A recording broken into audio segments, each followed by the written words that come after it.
Okay, let's go. This might be a good one. Here's hoping. Lesson 195. Love is the way I walk in gratitude.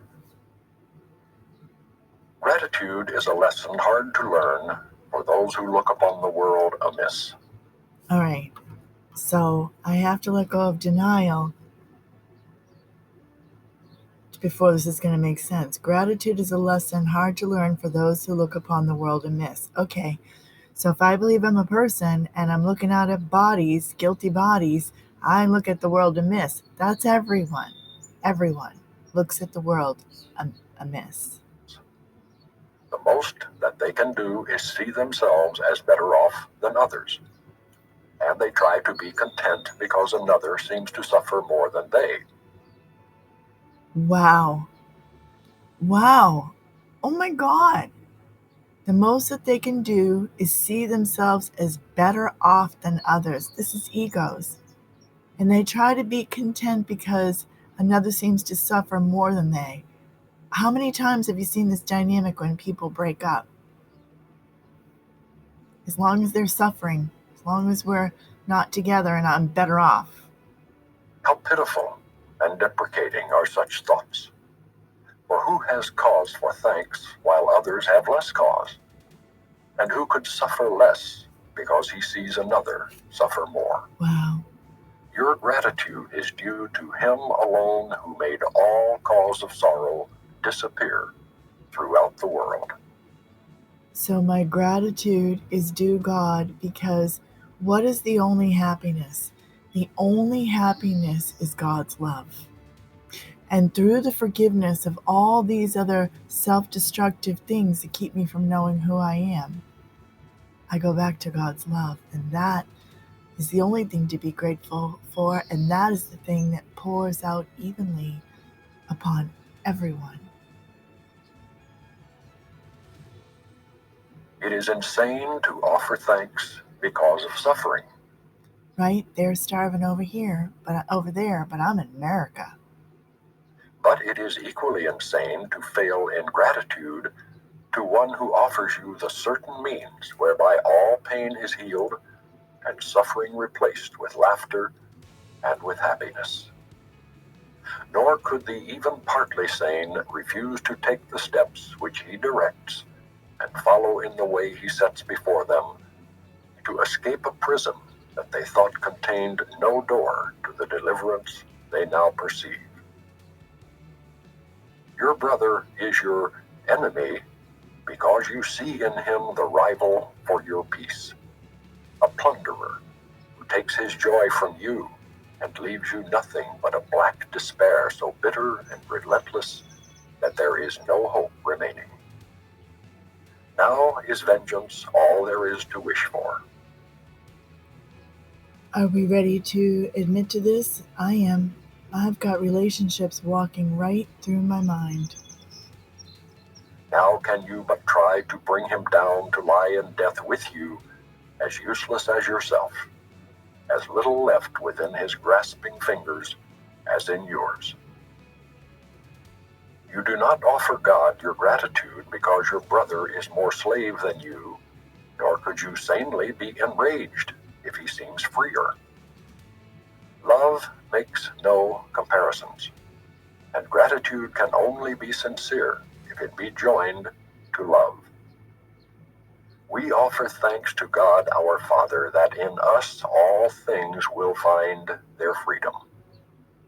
It will never be that some are loosed while others still are bound. For who can bargain in the name of love?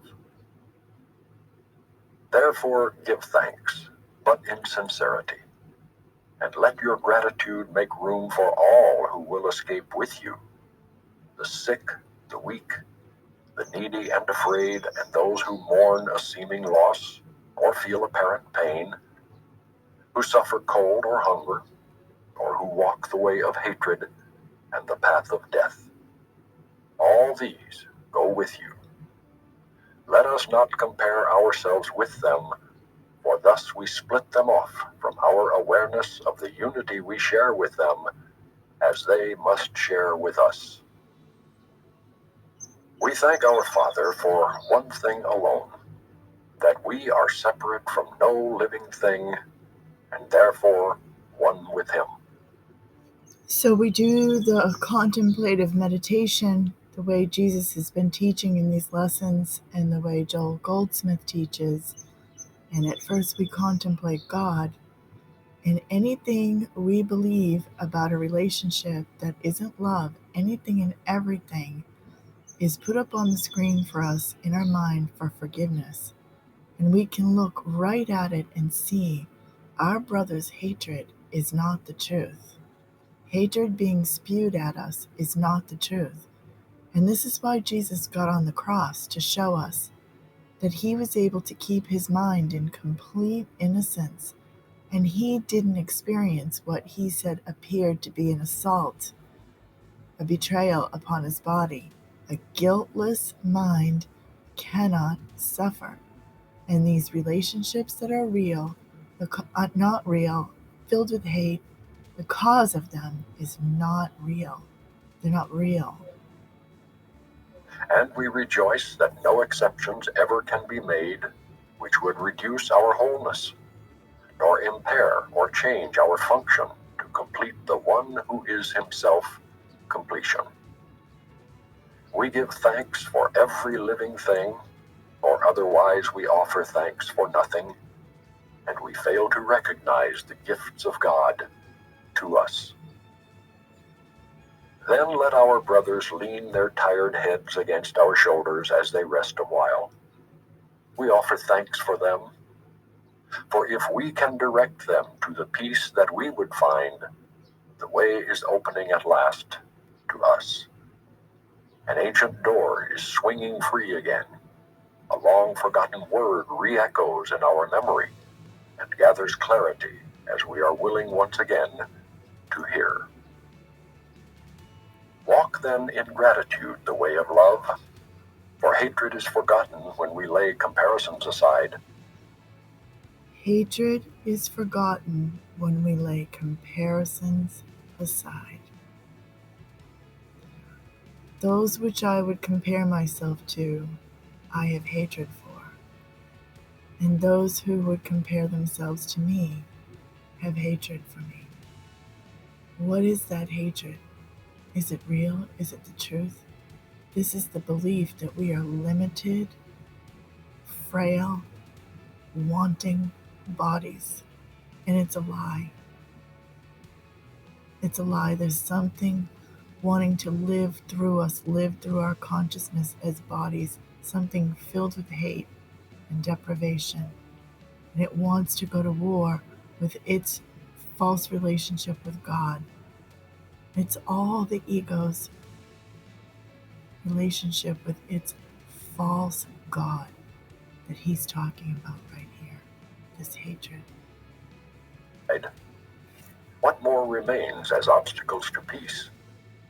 The fear of God is now undone at last, and we forgive without comparing. Yes. Thus we cannot choose to overlook some things, and yet retain some other things still locked away as sins. When your forgiveness is complete, you will have total gratitude, for you will see that everything has earned the right to love by being loving, even as yourself. Today we learn to think of gratitude in place of anger, malice, and revenge. Wow. We have been given everything. If we refuse to recognize it, we are not entitled, therefore, to our bitterness and to a self-perception which regards us in a place of merciless pursuit, where we are badgered ceaselessly and pushed about without a thought or care for us or for our future. Gratitude becomes the single thought we substitute for these insane perceptions. God has cared for us and calls us son. Can there be more than this? So right here in this paragraph, this is the contrast of the ego and its false relationship with its angry God. Today we learn to think of gratitude in place of anger.